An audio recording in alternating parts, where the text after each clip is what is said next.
And welcome back to another Lifestyle with Kim Litvak. Again, I'm here with my favorite friend and lender, Brian Wylie with NFM Lending. Yes, and today we're going to bring you some awesome information about mortgage hacks, so stay tuned.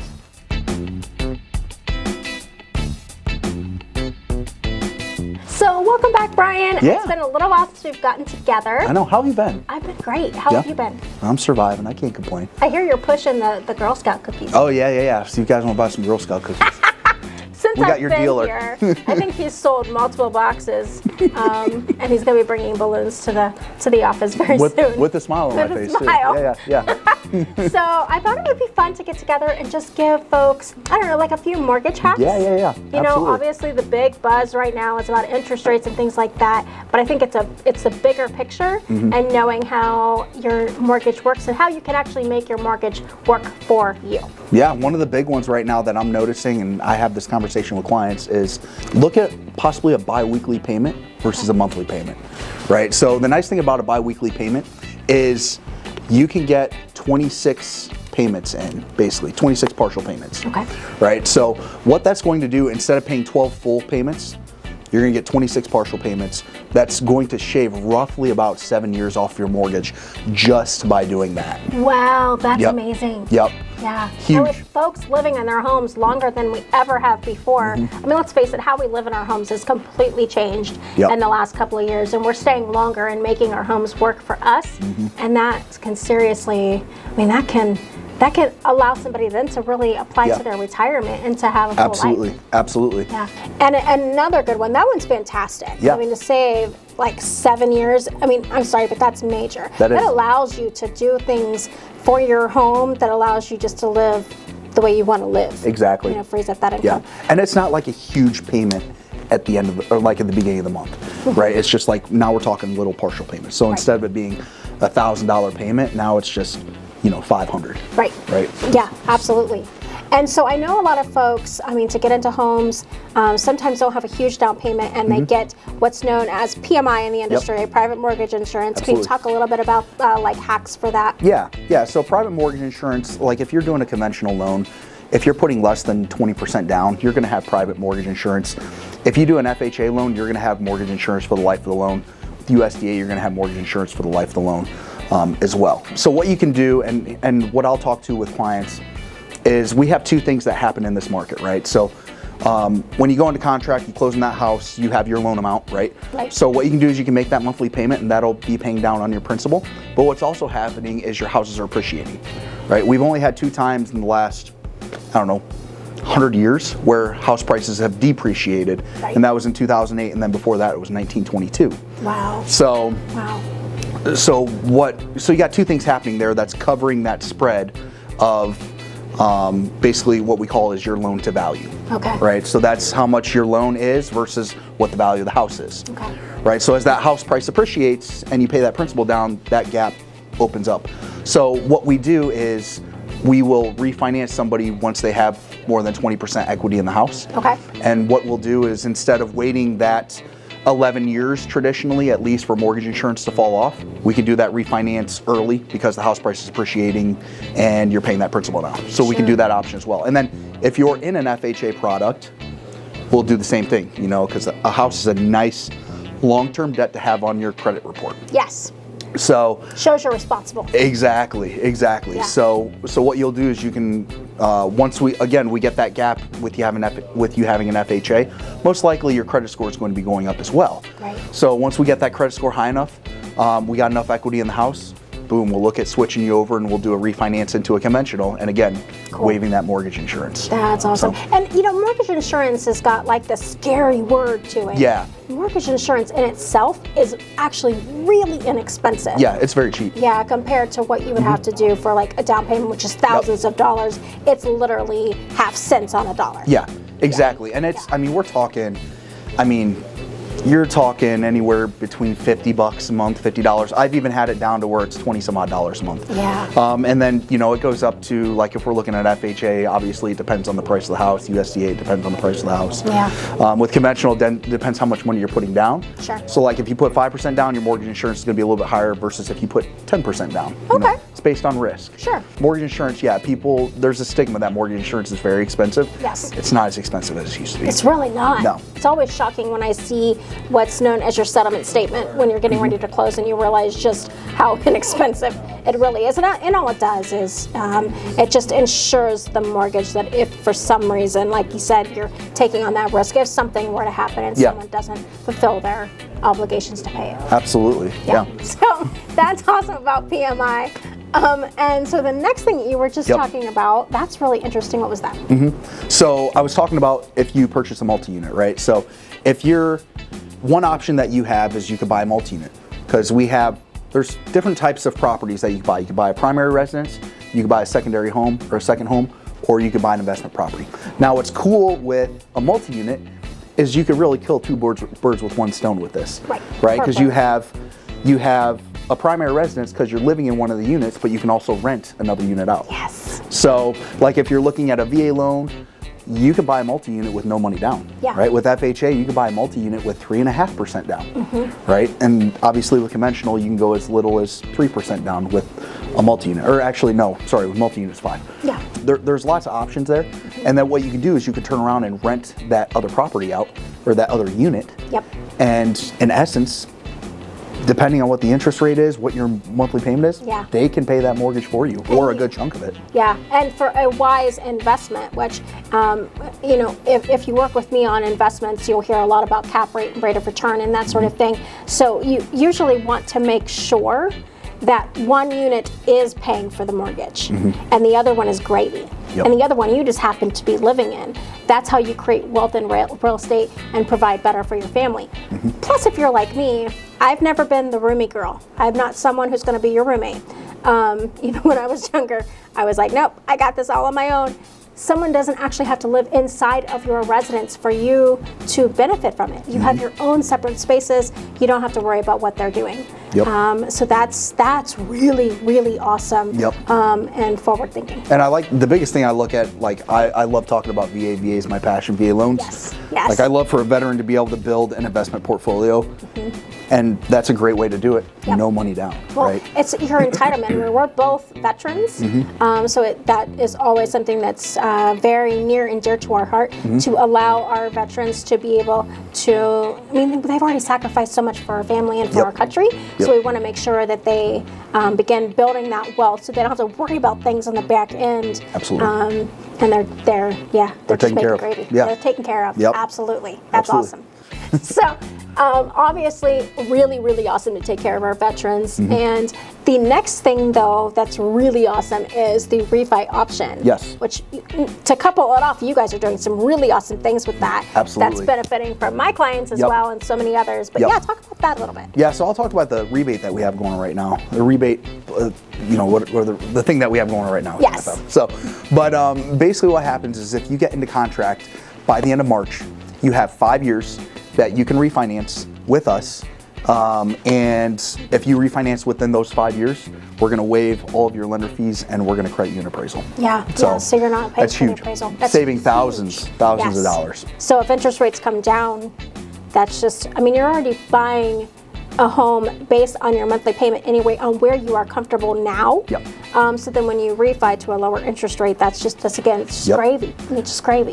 Which leads into what we want to talk about now and talking about the refinances. So with the refinances, this is a huge hack, right? So what you can do is, like, we're financing people right now. Interest rates are historically still low, but if your history only goes back like 3 years, we're at a little bit higher of an interest rate right now. Now we're forecasting that those rates will eventually come back down. Obviously, if we had a crystal ball, me and you'd be both sitting on a beach somewhere. We wouldn't be here. But yeah, so one great hack is that, let's say we're doing a 30-year mortgage and we got somebody locked in at, I don't know, 7.5%, right? Okay. So, and let's say interest rates drop significantly, right? Let's say they drop 1%, maybe even more. What we could possibly look at is we could refinance somebody maybe from a 30-year term to a 20-year term. Sure. Or a 25-year term, or a 15-year term, right? And what we do is we can possibly even keep it to where that mortgage payment is still the same as it was, but you're shaving off however many years in interest. Yeah. So. Yeah, absolutely. And that's I mean, what he just said is actually huge, because then you're not refining and then loading on all the interest that you've already paid and now repaying it. You're cutting it down, but still having a very similar payment because your interest rate is less. So, yeah, that's awesome. Absolutely. And the way we do it is I'll do a side by side with what your current mortgage is, when you bought it, when you bought the house, what the interest is looking like on the life of the loan, and then we'll set up a new one right beside it so you can truly see. And it's significant amounts. Like I've had, back when we were refinancing a lot of people back in 2020 and 2021, I was saving people $70,000 to $80,000 just in interest over the life of the loan. Well, before we purchased the house that we're in now, our previous home, again, we're veterans, so we did a VA loan. We didn't do the cash out option. Like, there wasn't anything that our house needed. We knew we were going to sell it eventually, and we refied it and shaved like $800 off of our monthly payment. Yeah. That'll happen. I had someone that did a cash out refinance, paid off, I want to say they paid off $1,100 a month worth of debt. Wow. They paid off $1,100 a month worth of debt, and their mortgage payment was still lower. Yeah, wow. So, yeah. That's amazing. Yep. Yeah. So refinances you can use refinances for a ton of things. You can use it to renovate your house. You can use it to pay debt off, do a debt consolidation. Right. Instead of doing a debt consolidation loan, you can use the equity that's in your house to do it. Yeah. So there's lots of options. Well, that's actually a very valid point, because for folks who have unsecured debt, which is like your credit cards, things that you go buy pretty things with, that has nothing to do with your living situation and just things that you want. Your mortgage, unless we're going back to like 1980, is never going to be as high as those credit cards. Even though I don't have a balance, my credit card, I know what it is. The interest rate on that is 17%, which back in 1980, 1983, while you're talking things are, still historically low, my parents bought a house at almost 16% interest. So, it's still going down. You had a little blip where it went, like 21. Yeah, COVID time frame. COVID time frame. And then it went, just a little bit back up. So people who don't, like you said, have that historical data of what it was for the last 20, 30, 40 years. It looks like a massive change. But it's just balanced. Yeah, I think historically the average interest rate was 7 1/8, 7.125. Yeah. So and we're under that right now. Yeah. So that's awesome. The next thing that I thought would really benefit people, which is kind of I don't want to say gone away, but it's not well thought of, or not well thought of. It's just not thought of much anymore, which is adjustable rate mortgages, which is a huge hack. Absolutely. Yeah. Depending on your life situation, can be massive. Yeah. Arm loans, they really lost their luster back in 2008 when the housing market crashed, because that's what a lot of people were getting put into. They were getting put into non-amortized or negative amortized arm loans, which basically when that period was up, it shot their interest rate through the roof and they just couldn't afford to make the payments. Right? So, but arm loans have came a long way.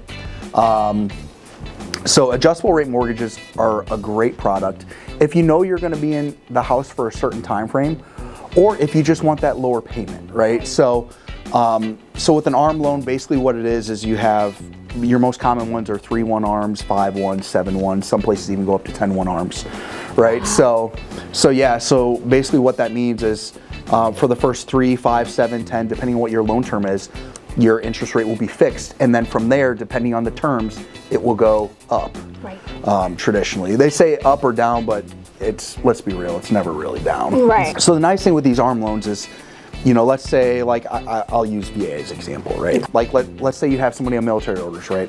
We're going to be stationed at Wright-Patterson Air Force Base for 4 years. Sure. Right. So if you're going to be stationed at Wright-Pat for 4 years, you can look at a 5-1 arm. Yeah. Right, because it's going to stay fixed for that 5 years, and then at that point, if you're PCSing and you're moving, great, you can keep that as an investment property. And here's the awesome thing about arm loans is you can refinance them into a fixed loan in the future. Sure. Right, so because if we look at the scale of the economy, usually every 3 years we see cycles, right? Yes. We'll see where interest rates will go up, they'll come down. So if you do a 5-1 arm, like let's say we lock somebody in a 5/1 arm at 6% and rates drop down to 5%. Awesome. We could do a refinance and we can lock you in at 5% for the next 30 years or 25 years or 20 years, however long you want those terms to be. Right. So, but an arm is a great option for time being if you want that lower monthly payment. Yeah. Well, just as an example, let's use 5-in-1. Yep. Because I have that in my own house. So on a 5-to-1, kind of explain to them how it works. Like after the 5 years, what's going to happen? So roughly what's going to happen is every year it's going to go up about 1%, and then there's a cap rate. So it really depends on the term that you create. There's going to be a cap rate to that. And what will happen is that interest rate will go up 1% every year until it hits that cap rate, and then it just stays there. Yeah. So it's not like willy-nilly. Like I think that's what folks have this taboo about it, that it just, after the 5 years, it just goes bonkers. Like I did mine because I'm at a 2.75. It's phenomenal, right? I know. I'm like, come on, I just hold on to you a little while longer. Yeah. But then it's just going to go up 1 point after that 5 years. And 3.75 is still a good rate. It's still phenomenal. Yeah. Yes. Exactly. Yeah. So if you're, you know, like you said, potentially PCSing, if you're traveling because you're in the medical field and you're a traveling nurse or what have you, you can do things like this and then retain an investment property on the back end. So then you continue to create wealth. I don't know about you. Yeah. I know no other investment vehicle that will pay for it for you. Correct. Than an investment property. Yeah. I don't know anyone calling me up, you know what, I'll buy you stocks today. Yeah. I don't know anybody that's going to do that. I'm going to buy you treasury bonds today. No. Someone will pay that mortgage for you. Yeah. And at least here in Central Ohio, our rental market is extremely strong. Yeah, it's really good. It's not going to change anytime soon because of all the industry and all the things to do here. It's a very viable situation for a lot of people. And you have, there's a ton of businesses, and what I'll do, there's an article that they just rolled out here with NFM overnight, and I'll share that with you later, but they were talking about by 2050, there's going to be 3 million people here in the Columbus area. Yes. So that's going to be a huge opportunity for investors.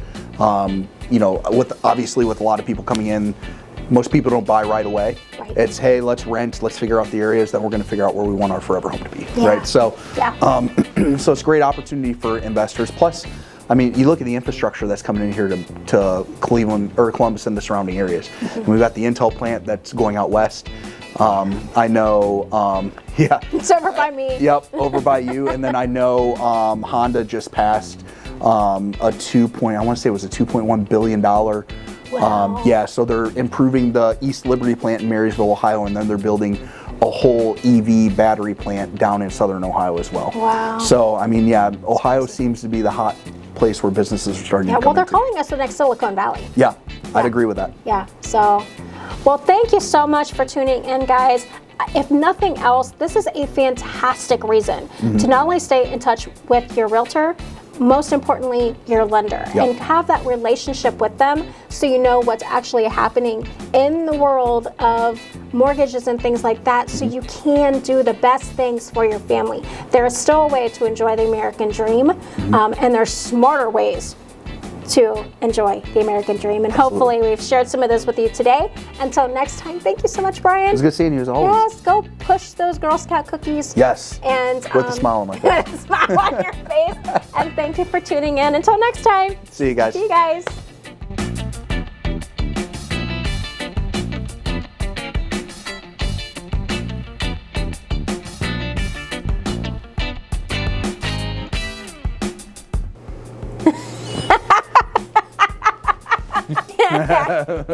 It's like the Tiny Hand show today. Like the Burger King commercial. Remember when the Burger King commercial came out and it was like, hey, catch. Well, that's why I told people, I'm like, you don't need to superimpose hands. Like, I'll do it for cheaper end. I just got small hands. I just got small hands. Yeah. Oh, no, I assure you, you don't. Oh, yeah. Yeah. There you go. There's your confidence for today. Katie has just as big of hands as I do. And I'm like, well. We raced good. We raced fast. Went around a circle. Didn't turn right. It was good. Good race.